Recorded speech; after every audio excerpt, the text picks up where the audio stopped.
একদম দেখো খাঁটি সার, পাতা পচা সার। এটা ভালো করে চেলে নিতে হবে। চেলে নিলেই তুমি ফাঙ্গিসাইড দিয়ে বস্তাবন্দি করে রাখবে, ব্যাস একদম সরাসরি অ্যাপ্লাই করতে পারবে। নমস্কার বন্ধুরা, আরও একটি নতুন ভিডিও নিয়ে তোমাদের সামনে আমি হাজির হয়ে গেলাম।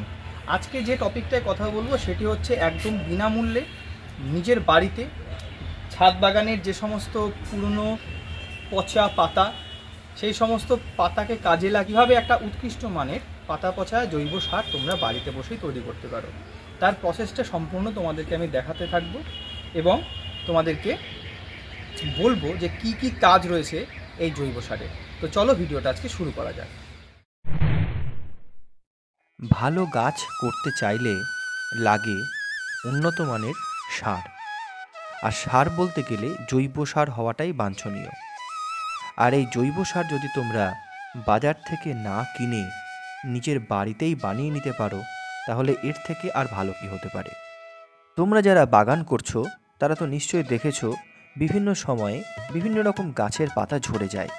সেই সমস্ত পাতাগুলিকে এক জায়গায় জড়ো করে রোজকার যে সবজির খোসা, চাল ধোয়া জল, ডাল ধোয়া জল, ভাতের ফ্যান ইত্যাদি এগুলো একসাথে মিশিয়ে যদি রাখো, তাহলে এটিই হয়ে উঠবে তোমার ছাদ বাগানের সবথেকে সেরা জৈব সার, যেটা তুমি খুব সহজেই অ্যাপ্লাই করতে পারবে তোমার সেই বাগানে। তো আমিও এইভাবেই বাড়িতে যত রকমের সবজির খোসা, এর পাশাপাশি গাছের পুরনো পাতা এবং যে সমস্ত গাছ করতে গিয়ে মারা যায়, সেই সমস্ত পুরনো মরা গাছ সেগুলিকে কিন্তু ফেলি না, সেগুলিকে এইভাবে আমি কন্টেনারে জড়ো করি।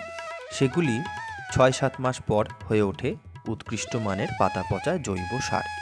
এই যেমন তোমাদের সামনে যেটা রয়েছে, সেটি দিন ১৫ আগে আমি ভালো করে রোদে শুকাতে দিয়েছিলাম। এখন মোটামুটি ব্যবহারের উপযোগী হয়ে উঠেছে। এগুলি করি কিন্তু আমার বাগানের বিভিন্ন রকম গাছের পুরনো শুকনো পাতা, এগুলি ধীরে ধীরে আমি জড়ো করতে থাকি, এগুলি ফেলি না কোথাও। ছাদ বাগানের জন্য জৈব সারের যোগান যদি ছাদ বাগান থেকেই আমি জোগাড় করে নিতে পারি, তাহলে এর থেকে আর ভালো কি হতে পারে। তো এই প্রচেষ্টায় থাকে আমার সবসময়, তোমাদেরকেও অনুরোধ করব। আর শীতের শুরুতে যেরকমটা আশা করেছিলাম, ধীরে ধীরে প্রত্যেকটা কাগজ ফুলের নতুন নতুন রূপ কিন্তু ধীরে ধীরে খুলতে শুরু করেছে। জৈব পাতা পচা সার তৈরির ক্ষেত্রে আমি ব্যবহার করেছি এই ওয়েস্ট ডিকম্পোজার, যেটি পাতা পচা সার তৈরির প্রক্রিয়াকে অনেক ত্বরান্বিত করে। আখের গুড়ের সাথে এই ওয়েস্ট ডিকম্পোজার মিশিয়ে একটি সলিউশন বানাতে হয়। এই সংক্রান্ত একটি ডিটেলড ভিডিও আমি শীঘ্রই নিয়ে আসতে চলেছি। তো বন্ধুরা, এই যে বাড়িতে বিনা পয়সায় তৈরি করা একদম পিওর পাতা পচা সার, প্রায় ৬-৭ মাস পুরনো একদম খাঁটি পাতা পচা, যেটা তোমাদেরকে দেখালাম, যে বাগানের যে সমস্ত পুরনো পাতা এবং কাঁঠাল গাছের কিছু পাতা, এগুলো দিয়ে তৈরি করা হয়েছে এই পাতা পচা সার। মোটামুটি ৭-৮ দিন ধরে আমি শুকিয়ে রেখেছিলাম, শুকিয়ে একদম সুন্দর ডাস্ট মতন হয়ে গিয়েছে। আর যেগুলো হয়নি সেগুলোকে আবার আমি পচাতে দেবো, কারণ যেগুলি ডাল সেগুলি তো ধীরে ধীরে পচতে সময় লাগে। আর একটা চালুনি নিয়ে ভালো করে এই জিনিসটাকে আমি চেলে নেব, আর তার সাথে আমি একটু মিশিয়ে রাখবো ফাঙ্গিসাইড, সাফ ফাঙ্গিসাইড মিশিয়ে রাখবো, দিয়ে বস্তাবন্দি করে দেবো। তাহলেই তোমার একদম ফ্রিতে একদম খাঁটি সার, তোমাকে বাজারে যেতেও হবে না।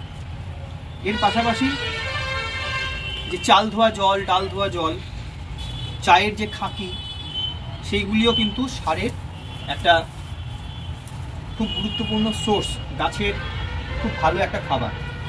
আর তোমাদের যে ওয়েস্ট ডিকম্পোজার যেটা দেখালাম, সেটির প্রয়োগ নিয়ে একটা সেপারেট ভিডিও আমি বানাবো। একদম দেখো খাঁটি সার, পাতা পচা সার। এটা ভালো করে চেলে নিতে হবে।